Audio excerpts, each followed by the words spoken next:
Benda asing yang jatuh dari langit membuat masyarakat Bengkulu heboh.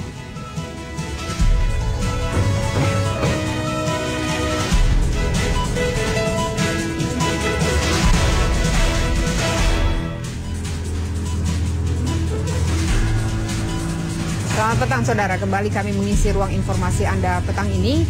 Dan beberapa informasi akan kami hadirkan, diantaranya janji pemerintah untuk menangani kabut asap yang masih menjadi sorotan juga untuk petang ini. Sejumlah bantuan yang dijanjikan pemerintah nyatanya belum didapatkan warga di daerah. Dan juga simak laporan langsung kami di kawasan yang terpapar kabut asap. Ya, selain itu sorotan kami adalah kinerja Pansus Pelindo II di DPR yang dikhawatirkan mulai memperlihatkan tanda-tanda masuk angin setelah membatalkan bertemu dengan Jaksa Agung HM Prasetyo Selasa pagi tadi.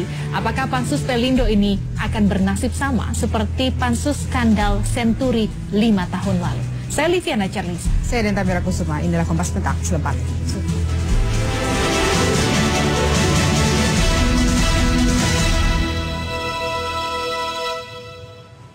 Saudara, warga perbatasan Kabupaten Rejang Lebong dan Kapahiang, Provinsi Bengkulu dikejutkan dengan suara dentuman keras dari dalam hutan. Dentuman keras diduga merupakan meteor jatuh. Menurut keterangan sejumlah warga, suara dentuman terjadi pada Senin malam sekitar pukul 19 waktu Indonesia Barat.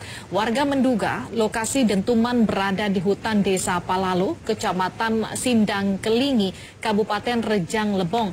Lokasi ini berjarak sekitar 120 km atau 3 jam perjalanan dari pusat kota Bengkulu. Saat ini tim gabungan yang terdiri dari kepolisian dan TNI wilayah setempat tengah menyelidiki dentuman keras ini.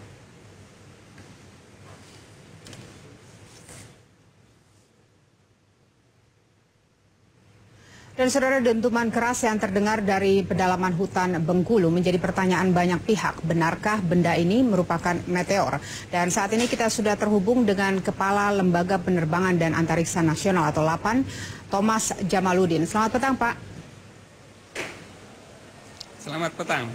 Ya, Pak, benda asing yang semalam jatuh di pedalaman hutan Bengkulu, apakah sampai petang ini sudah dapat dikonfirmasi bahwa benda tersebut adalah meteor? LAPAN biasanya mendeteksi atau mengikuti benda-benda antariksa yang jatuh. Jadi ketika ada informasi bahwa ada benda jatuh di Bengkulu, maka peneliti LAPAN kemudian menganalisis kemungkinannya apa. Nah, biasanya benda jatuh itu pertama mungkin sampah antariksa. Ini pernah terjadi jatuh di Bengkulu juga tahun 2003, itu sampah antariksa. Tetapi pada tadi malam itu tidak ada indikasi sampah antariksa yang jatuh. Sehingga laporan masyarakat bahwa ada benda jatuh dari langit, kemudian terjadi getaran atau suara dentuman, maka diduga benda yang jatuh itu adalah meteorit. Analisanya sendiri meteorit sampai ini sore kalau ini ukurannya, seperti apa, Pak? Ya, ini analisis memang hanya baru berdasarkan laporan masyarakat. Karena ada masyarakat yang melaporkan ada benda bercahaya yang jatuh, kemudian dirasakan adanya getaran dan adanya suara.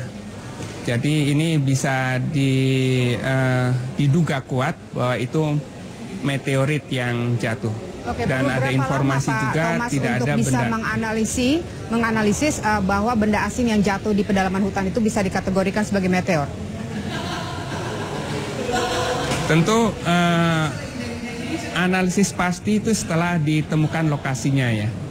Tetapi kalau dari indikasi yang laporan sementara yang dilaporkan masyarakat itu diduga kuat ini meteorit. Meteoritnya pun ukurannya tidak terlalu besar. Karena kalau ukurannya besar, katakan seperti terjadi 2008 itu yang jatuh di perairan Bone, itu ukurannya sampai dengan 10 meter, itu menimbulkan gelombang kejut. Nah, kasus di Bengkulu ini tidak ada laporan gelombang kejut. Oke, sudah ada tim LAPAN yang diberangkatkan ke sana, Pak Thomas? Belum ada, karena ini akan dilihat dulu kemungkinan apakah mengirimkan tim, karena ini dikabarkan di tengah hutan ya.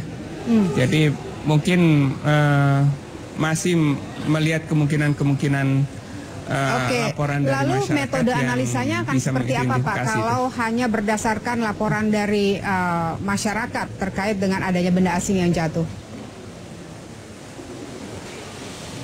Ya, sementara ini memang berdasarkan kesaksian warga dulu. Jadi kesaksian warga yang melihat itu ke arah mana atau pada arah mana, ini yang kemudian nanti bisa dianalisis kira-kira lokasi jatuhnya. Dan tentu dalam beberapa kasus benda jatuh, ini laporan masyarakat itu menjadi dasar dari analisis. Oke, Pak Thomas, terakhir, kalau memang itu adalah meteorit, adakah yang harus diwaspadai dari implikasi terhadap jatuhnya benda asing itu meskipun itu di dalam pedalaman hutan ya Pak? Ya, meteorit itu seperti halnya batuan biasa, jadi tidak berbahaya. Efek bahaya hanya kalau itu ukurannya besar, itu efek gelombang kejutnya, seperti pernah terjadi di Rusia. Tetapi untuk yang benda kecil itu hanya efek tumbukan. Tetapi karena jatuhnya di hutan, ini pun tidak memberikan dampak apapun. Tidak ada yang perlu dikhawatirkan dari segi kimiawi atau dari segi radiasi. Tidak ada hal yang perlu ditakutkan. Baik, terima kasih Pak Thomas Jamaludin, Kepala Lembaga Penerbangan dan Antariksa Nasional atau LAPAN atas waktunya di Kompas Petang.